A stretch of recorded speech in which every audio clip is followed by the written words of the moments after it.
Thank you, ma'am. So again, my name is Christian Lozano, and I serve as the Assistant Director for Multicultural Affairs. The presentation today that I will be hosting will be in regards to the impact of campus climate on Latina students at a predominantly white institution, titled "I Am Latino, Latina, and I Am Proud." So to start, why did I do this? So most of the research that is out there on Latino students, here I will refer to as Latino, focus on the implications of access and lack of degree completion.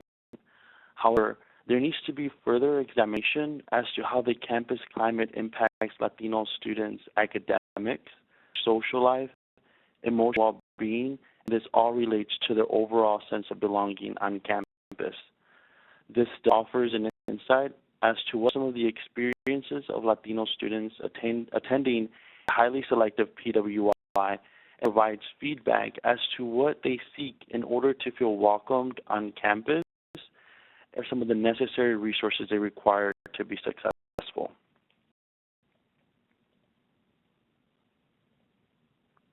So why are we interested in this?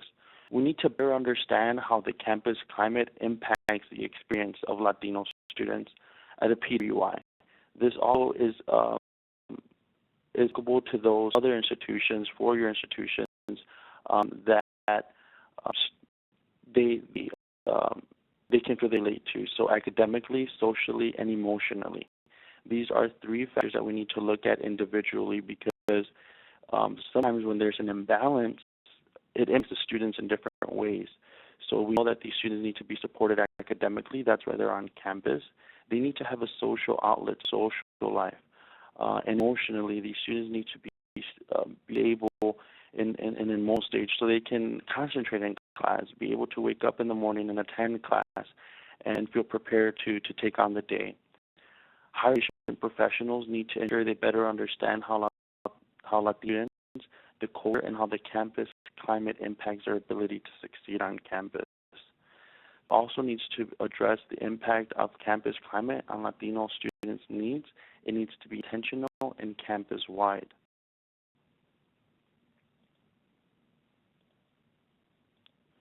So research questions.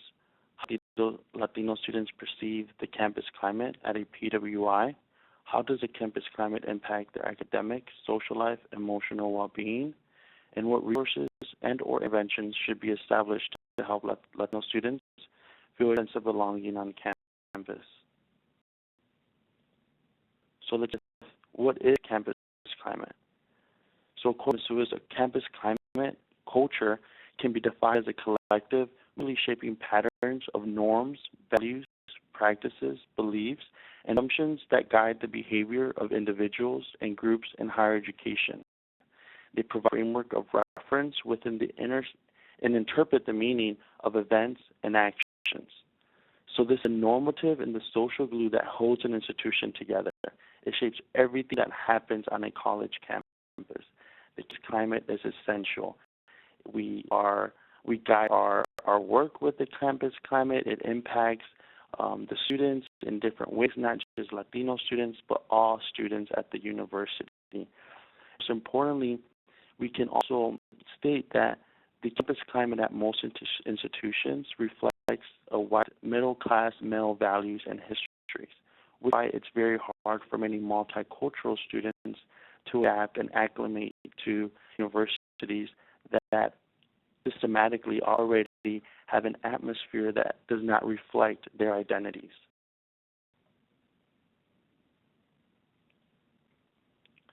So what are some of the influences on Latino students' academics?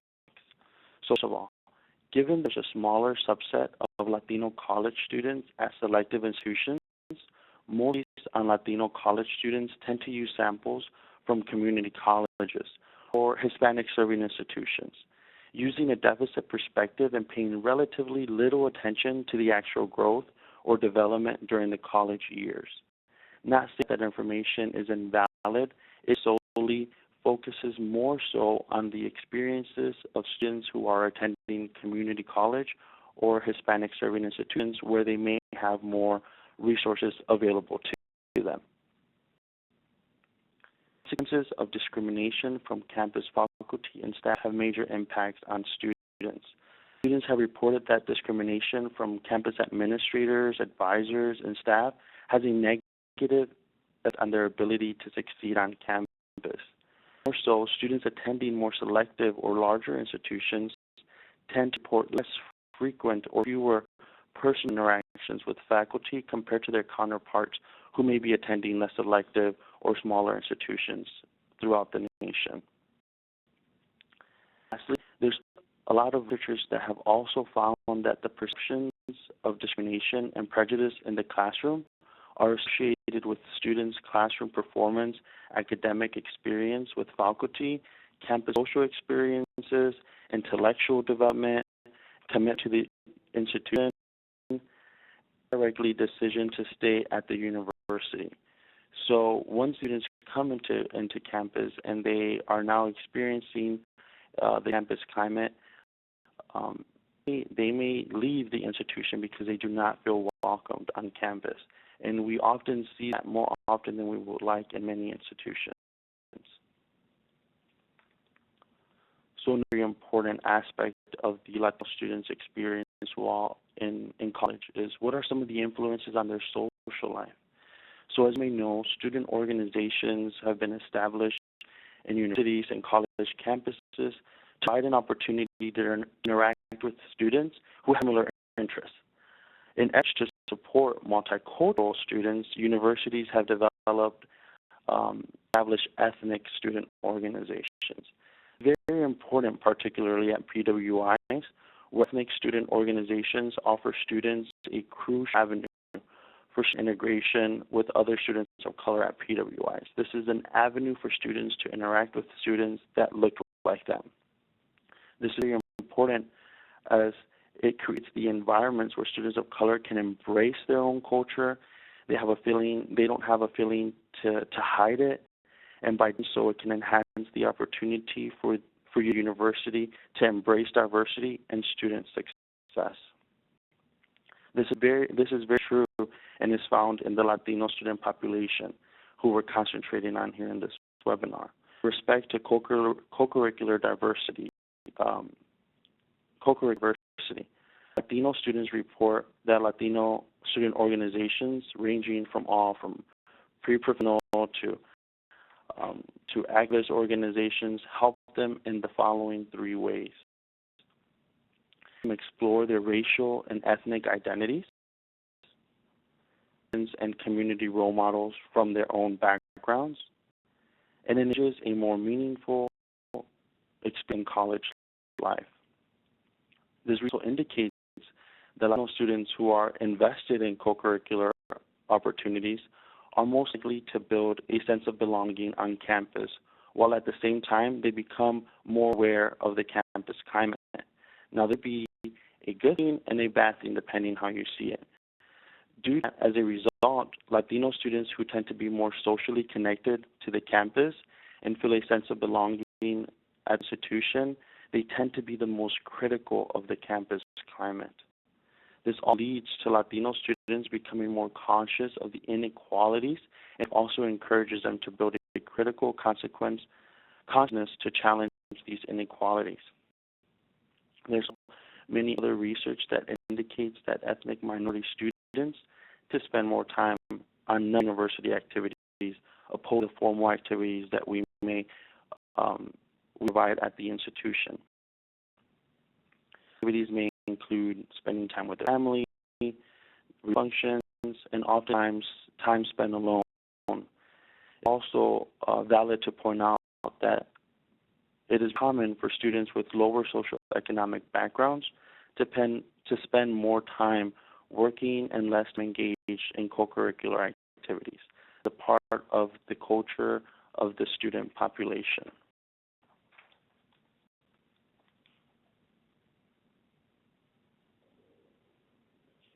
Some of the influences on the Latino students' emotional well-being. There is this term referred to as by researchers referred to as minority stress, where the experience of stress in negative or undesirable situations where students feel that they are targeted or prejudged simply due to negative stigmas that are associated with their cultural identity. This stress is oftentimes a cause for students to exceed their ability to cope and respond in these situations. This leads to the possibility of hindering the student's well-being and leads to depression, leads to any other feelings of unworthiness or not belonging on campus.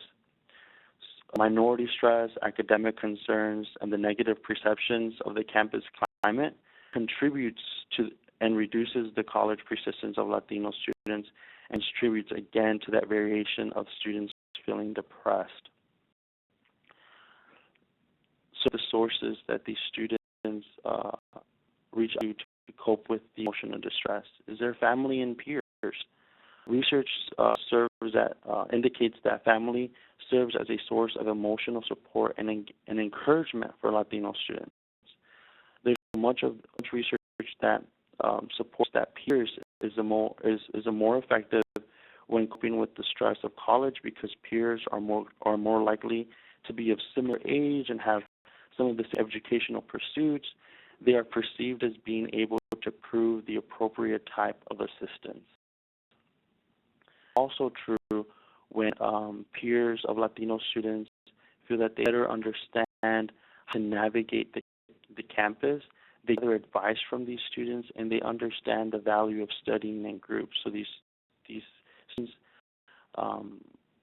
build community within their peers, and they are oftentimes seen as people that can go out to and reach out for help. Is also very important. Focusing on the family influence on Latino students. There is a negative and misleading assumptions of the Latino families out there. However, these assumptions claim that Latino families hinder students from pursuing a college career. However, many studies have revealed the opposite, that families of Latino college students actually offer a social support and motivation to pursue a college career.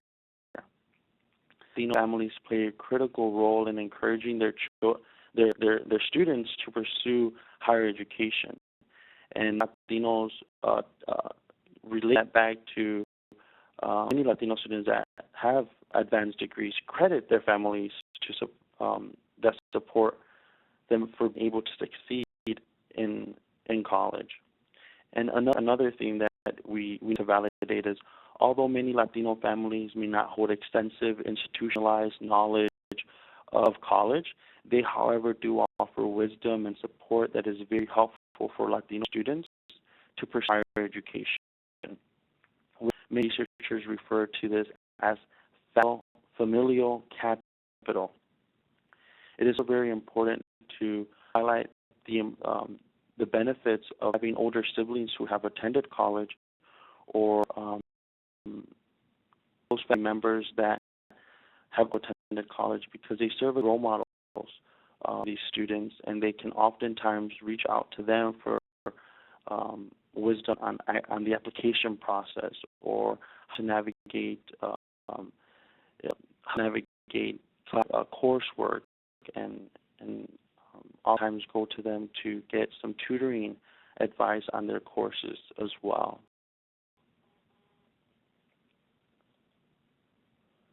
Time, I would like to pause and kind of allow for some questions in regards to the part of the presentation before stepping into the actual research that I conducted. So feel free. And again, thanks, Christian. If you have a question, you can use the chat feature, which is on the right of your screen. Type your question into the text box. Select all tests for the option to send to, and click send. We'll wait a few minutes for any questions that you all have at this point.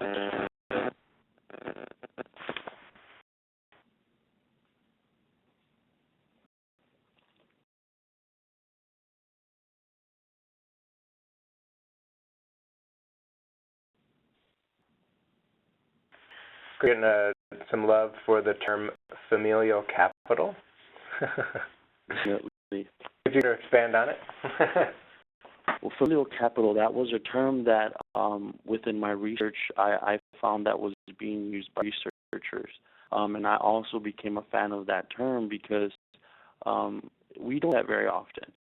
And it's something that we need to give credit to families who offer wisdom that doesn't necessarily emphasize the aspect. However, it's wisdom on how to navigate difficult situations. It's how do you make the best out of what you have, and it's also relating it back to the experiences that these families have, and it's capital. It's experiences that these families may have experienced and pass it down to their students, and these students also can embrace some of those obstacles, struggles, however you would like to call them, and can help them become better leaders on campus as well. I think as higher education professionals, we oftentimes want these students to fully develop, and we oftentimes also see that many students do not know how to handle conflict or do not know what to do in stressful situations, and that's when the familial capital comes into play.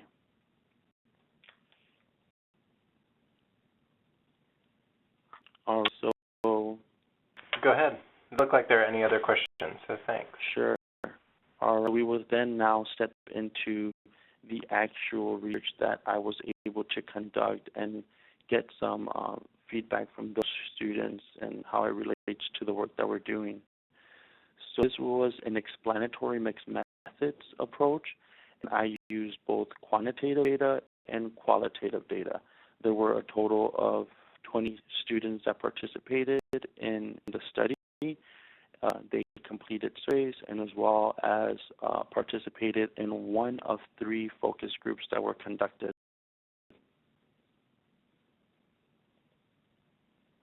Some of the demographics of the study sample. This is very interesting. This was very interesting to me, and I was very intentional to highlight the class needing, their gender, major, whether we're first generation. But we'll start with the representation of the countries, the ethnic backgrounds of students. So we had 6 representations. We had Mexico, Cuba, Venezuela, Ecuador, Puerto Rico, and Colombia.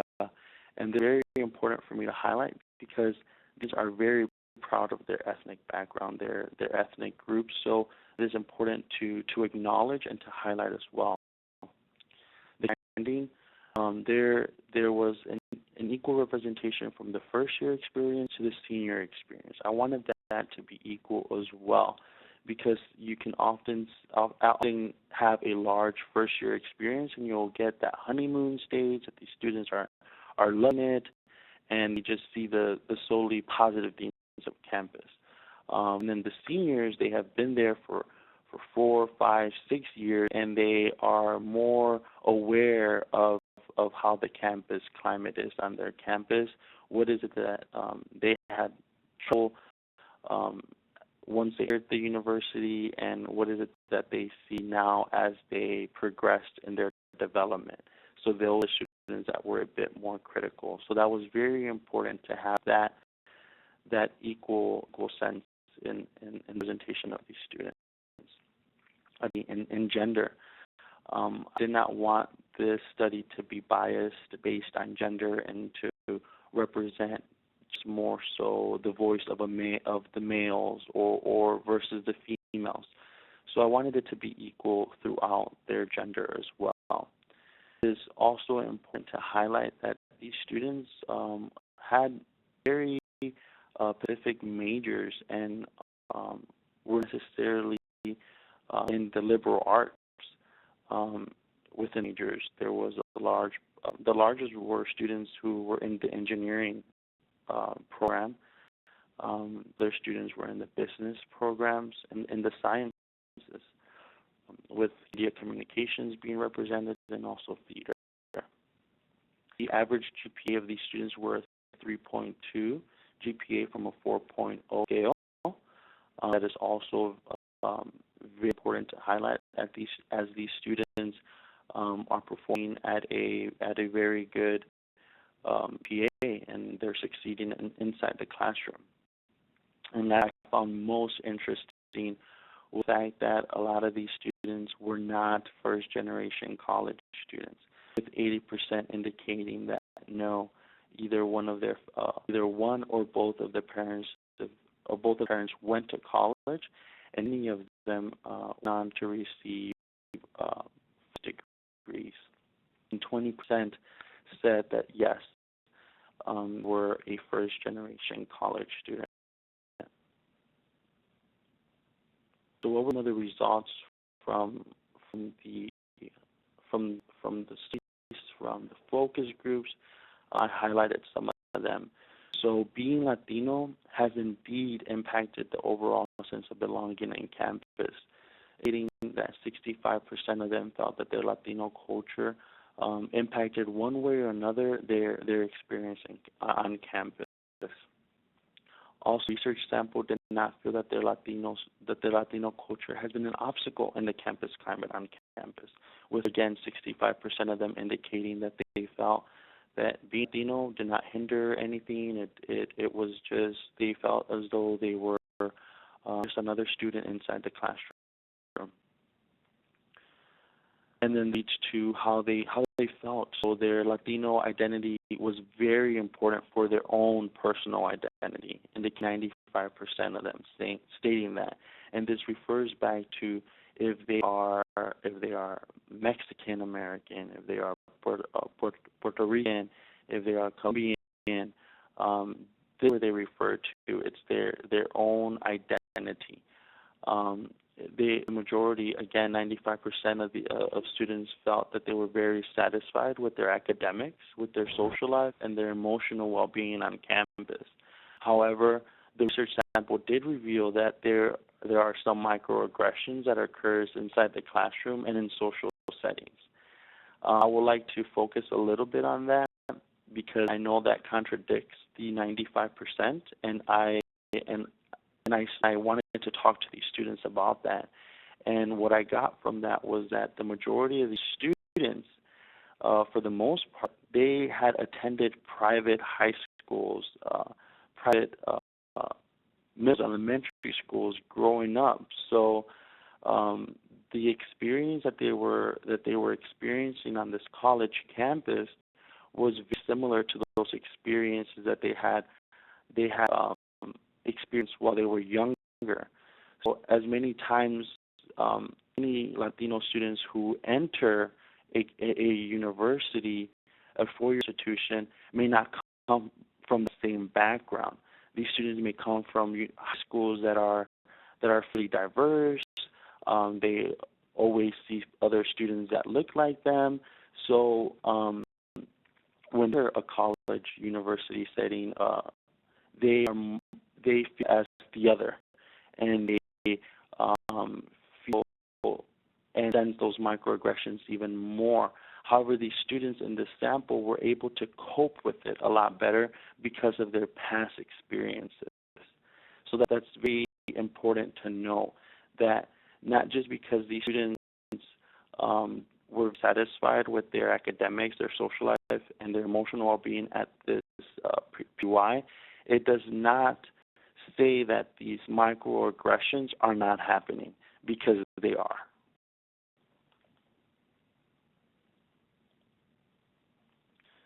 So that some of these students would like to see, what is it they want the campus to do? They're very crucial that there's a lack of the visual representation of Latino students on campus, with 60% of them being dissatisfied of that. Additionally, there needs to be more additional opportunities for the entire campus body to learn about the Latino culture. This refers to us suggesting events, programs that should be executed by various campus partner offices throughout the academic year, not just solely during orientation or whatever that is. And it should not just come from the Office of cultural affairs. This should be something that comes from different offices and different departments on campus with collaborations from others. So that is also very, very important to note. And I think there is an urge for the need to build community with different Latino cultures of on campus. So a lot of these students express that yes, they're Latino, but oftentimes they felt that they didn't know much of other identities. This was relevant within the Puerto Rican community and other identities on this campus. So oftentimes these students felt that they were kind of different, but that refers to as their dialect, the foods. So there are still many differences among the Latino culture that these students are often witnessing and don't necessarily know what may be offensive or what may be appropriate to ask. So there's an urge for this community to explore other Latino identities within its own. This that I have here, I wanted to capture in one word the overall experience of these students at this PWI, and I wanted to know why. I'll highlight some of the following. You can see that there's many words up there. They're intersecting, diverse, inclusive, solitary, mind-blowing, indifferent, powerful, and this will allow for us to hear the student voice. So one of the words that I'll highlight is challenging, and then highlight the following. Grew in a largely Hispanic Latino environment. It was very difficult adjusting in an environment where I truly felt like a minority. Engaging motivates me to perform just as good or better than other non-Latinos on campus. I want to be noticed in a positive way other than simply being Latino. Wise. And this refers back to the familial capital. As a Latino student, I am a part of a much richer culture that I feel opens my eyes in many situations. I look at things from a long point of view that has been embedded in me because of my culture and family dynamics and history. Students' voices explaining why they chose those words. So I want to also validate the fact that these students are already successful. They are students that are attending a highly selective institution. They are thriving academically, and I wanted to better understand what is it that has been present in their life that they can relate their success to. So one of the words that you see up there are motivation, family, familia, dreams, connections, sacrifices, talking, adaptable language. Some of the words that these students use, and to highlight the following. I think the relationships and connections through Latinos and Hispanic organizations has helped me be successful in college. I have gotten many opportunities through co-ops and service trips and activities because I know so many other Latinos on campus. Mother and father push me to be my own person. Mom motivates me with my clubs and my personality, while my father pushes me academically. Both put me together, make me an awesome person.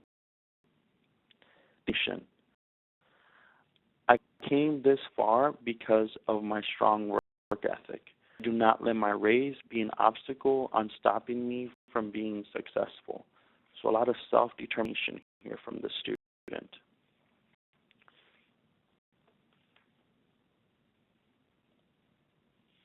So what is it that higher education professionals should be doing? What is it that we can do? And oftentimes we are the first ones to say this is an institutional thing. This is something that needs to be handled from our higher ups, which is very true. However, we oftentimes forget what is it that we can do that is in our reach and in our capacity to do. So higher education professionals should be very motivated by the desire and aspiration of Latino students to go to college and seek ways to help Latino students navigate through the college culture. When Latino students perceive that administrators are open to this and are responsive to their concerns, there are fewer racial tensions and feelings of discrimination. This also helps students to perceive that faculty and staff care about them and are there for them at the institution. It is also very important for higher education professionals to take some time to self-reflect on our own cultural backgrounds and assumptions and how it influences our actions towards Latino students and other students as well. We need to acknowledge that we need to acknowledge our privileges, understand that how those privileges helped us get to where we are, and then also understand that those privileges may have not been there for that student, and oftentimes that hinders what the student has been capable of obtaining or reaching to that point. So in addition, it is also important for our education professionals to understand that among Latinos living in the United States, there's a large variation of those who identify more closely with their Latino ethnicity and heritage, while there's also the other that may feel a stronger connection with the mainstream American culture. This goes back to stating how I may be Latino, I may look very Latino, but I grew up in Ohio, or in Indianapolis, Indiana, or Arlington, Pennsylvania. These are cities where the demographics and the people there are very different. There's not a very rich Latino population in these areas, so they may relate more to the mainstream American life, and it's not because of their desire. It was because of the environment that they were in. So, what should the campus be doing at large? What is it should be done? So there needs to be an increase in the Latino student enrollment on campus, and this is something that is institutionalized. There needs to be efforts from the campus higher ups to intentionally recruit more Latino students on campus, and to address the visual representation of Latinos on their campuses, which students also seek and desire. And once these students enter the university, it is very important for there to be resources for these students once they are on our campuses. We just can't say we have a large amount of Latino students and not have any resources for them to take advantage of while they're on campus. So we need to build a community where Latino students can get to know one another and just really learn from one another and see each other. That's very important. Having Latino and Chicano ethnic study programs, that is many times where students feel validated by the university and they can learn from other ethnic groups in a classroom setting with a professional faculty that can help with dialogue and highlighting some research and just work that is out there that validates the experiences of Latinos within the United States and other parts of the world. And then also focusing on campus programming. So academic success, such as mentoring programs and peer support, are very important, as mentoring has been found to help encourage adjustments by helping students gain knowledge about resources on campus and improving their self-esteem, while support is also found to to help enhance adjustments, especially when peer support students' social and academic needs by sharing these social identities. To support ethnic student organizations, oftentimes students go back to those organizations to embrace and educate the entire campus on their identities, and that's something that can be very hard for these students as they're also trying to navigate through their own experiences and going classes and having all of those other stressors. It is also very important for us as administrators, faculty, staff to step in and support these ethnic student organizations and invite them to the classroom or just market their events in your classes or in the programs that you all are doing, as this will help these students become more successful within their events. It can help them recruit their students, and it can also help educate the entire campus at large. Also offering educational opportunities for the campus to learn on Latino-related issues. So what is it that you can ask yourself? What is it that your office or department can do to support these Latino students, and what are some of the trending issues that are out there that can have a platform for students to feel that their voices are being heard and they're being represented, and we can do that through programs and events, but very much focus on the educational opportunities. This is an opportunity to educate the entire campus community. That is also very important to do.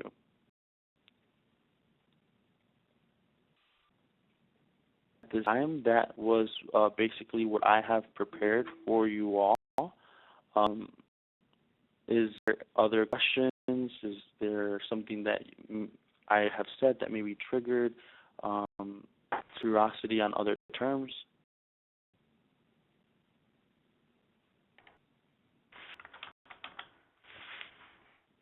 Again, as if you have questions, you can type those questions into the chat box, which is on the right of your screen, and select all panelists and send that question in, and we'll respond to that in due order.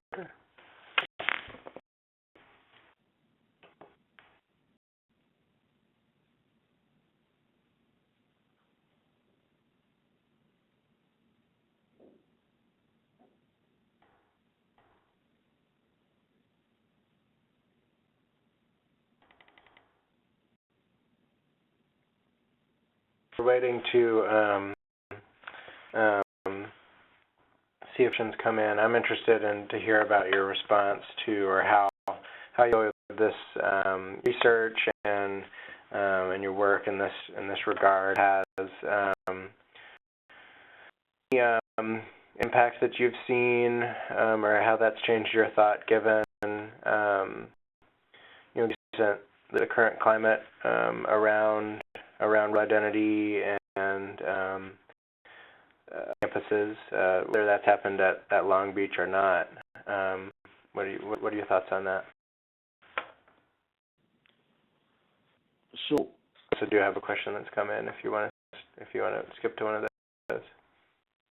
Well, I would say that here at Long Beach, this is a Hispanic serving institution, and prior to here, that was something that I did not know.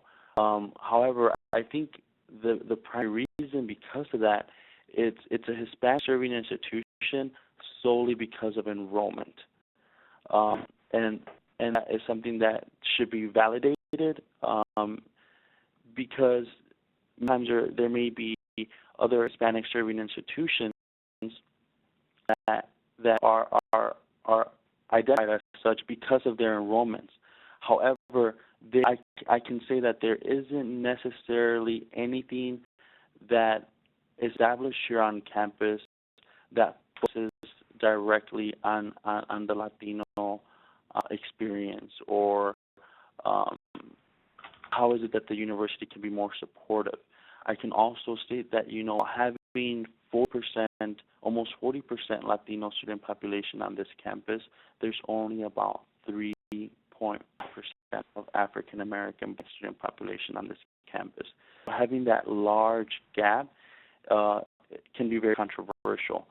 And as much as there needs to be some programs in place for these students to develop some belonging on campus, there really isn't much at the institution that I'm currently in.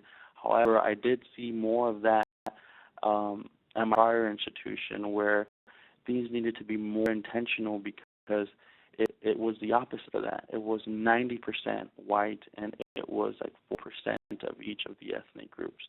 And the students that were a part of that 4%, they really wanted to change, and they were the ones that were, like I said in the presentation, they were more critical, so asking those questions, and they were being more observant, and they wanted to know more and wanted to see more from the institution. So, simply by enrollment, or is it by the programs that are being offered at the institution? And then it goes back to what is it that students want and want to see at the institution. Right. Other questions here. Cynthia, thank you, says, your research indicates that students feel that being Latino, Latina was not an obstacle for their academic success. However, do you think that Latino students are possibly too naive to realize that PWIs are not adequately meeting their needs, and that in fact there are many obstacles? I believe so. I think that, as I stated there's the fact that, for the most part, these students that participated in the study,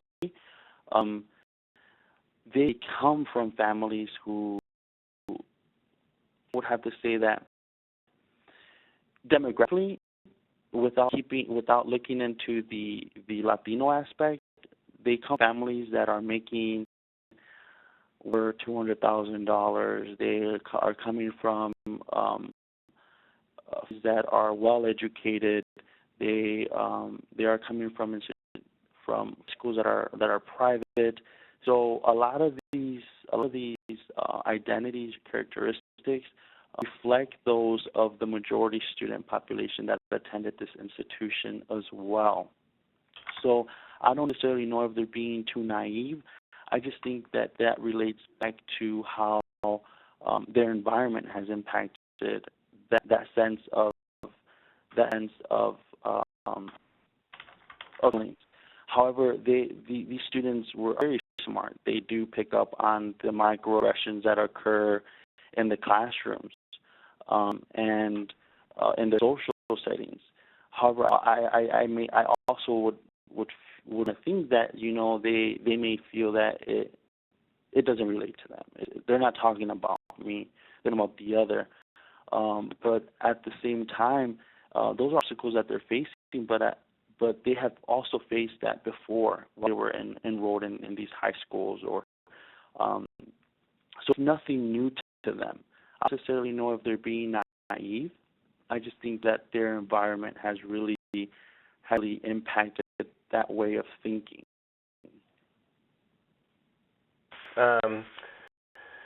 Next question, and Rachel has asked, there's a question here as well as to whether we will have access to the slides as well as the recording, and we'll look into that. There was a question as well. Did the students in your research share how the microaggressions affected their sense of belonging on campus? I would say that at this institution, it affected them more socially. These microaggressions were happening when they were out in the student neighborhood, in residence halls, at parties. So that was where it impacted them the most. Where I believe it was when they were in these social settings, while they were with their friends, and they felt, this is great, this is a community, and then they were they were pointed out because they were Latino and they were not welcomed on at that party. But that's also kind of switching it off. Also understanding who was the other, who were the students that were making those comments. That also we can validate that these students that are making these comments are coming from places that they oftentimes do not see students that do not look like them. So it may be that they're growing up in a very white neighborhood, a white community. So now they see these students of color, and they don't know what to think of. They don't know what to say, and it's also very valid to say that it's some prejudice or some racism on their part, and that's where these students were feeling the most microaggressions, were in the social settings, and I think that impacted them the most because that's when they were with their friends, and it was very public. It was publicly done, and they oftentimes were not feeling welcomed at that social setting, and made them feel that it was bad being Latino, or just that it that didn't feel that they can contribute or be a part of that community because simply of that identity.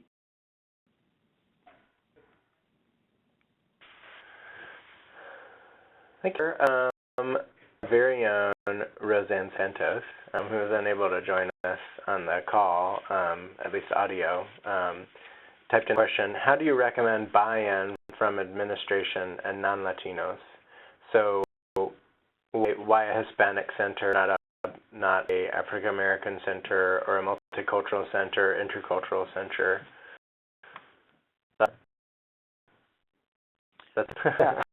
Yeah, I mean, I think it very much depends on the population that we're in, because currently, an institution where I'm currently at, we do have the Latino Center, the African American Center, okay.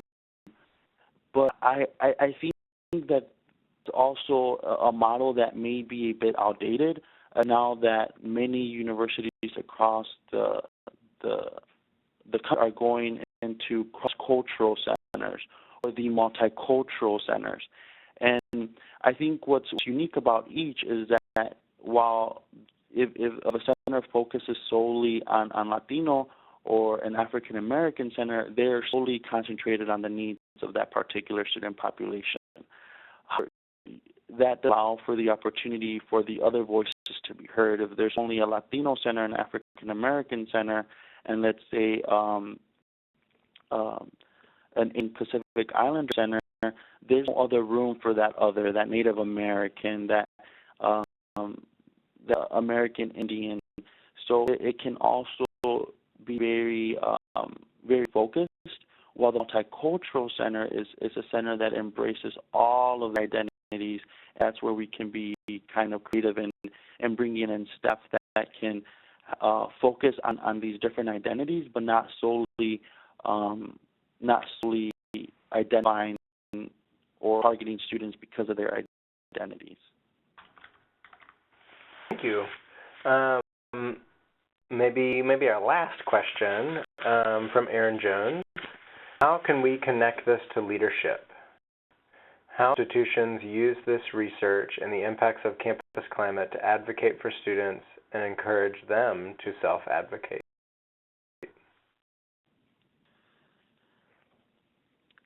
This is kind of hard as well. So how can we connect? How can we connect this to leadership?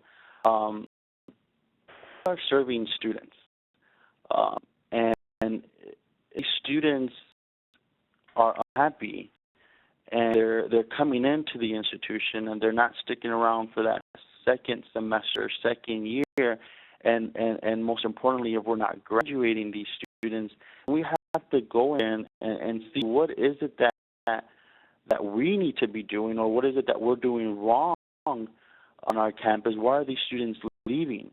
So if enrollment is important to the institution, as enrollment reflects budgetary for different departments and what they can do, it's very crucial for leadership to understand that we need to get into our own campus climate. So we don't necessarily have to just focus on the Latino student population, but if your campus does not have a campus climate task force, how do you know what the current campus climate is at your institution? You can't go based off assumptions, or you can't go based off the experience of 2-3 students. It's to definitely be a task force. So I would start by encouraging for there to be a campus climate committee on the campus, and for there to be very intentional surveys that should be done to evaluate and to assess the current campus climate at the institution, because those surveys will then point out what is it that the institution needs to do. So not just solely going by, this is what students are feeling, this is what I'm hearing, but more so, what is it that these surveys reveal, and it's intangible and it's there, and you can then present your leadership like, this is what we are finding, this is what the students, faculty, and staff are feeling on our campus, and what is it that we're going to be doing address these needs, these issues, because our enrollments are not being reflective to the decrease of enrollment or the decrease of diversity on our campus. Could be the answer to why we're dealing with all of that.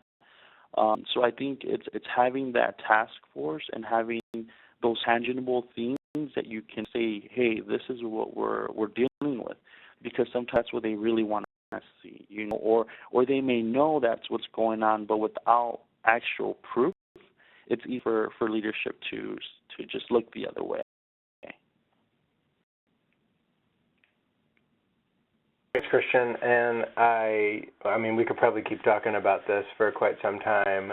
Really, really fascinating topic, and excellent presentation. So I just want to thank Christian for speaking to us today.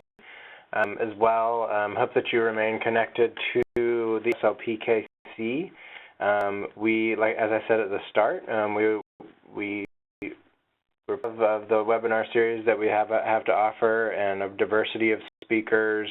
You can access all of our webinars on our YouTube channel, and we'll push that out through social media channels and through our SLPKC email as soon as we have this recording uploaded to that.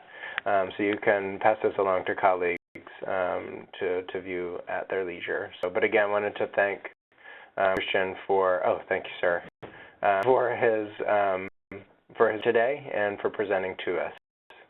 If you have any questions, you can certainly reach out to us at the SLPKC.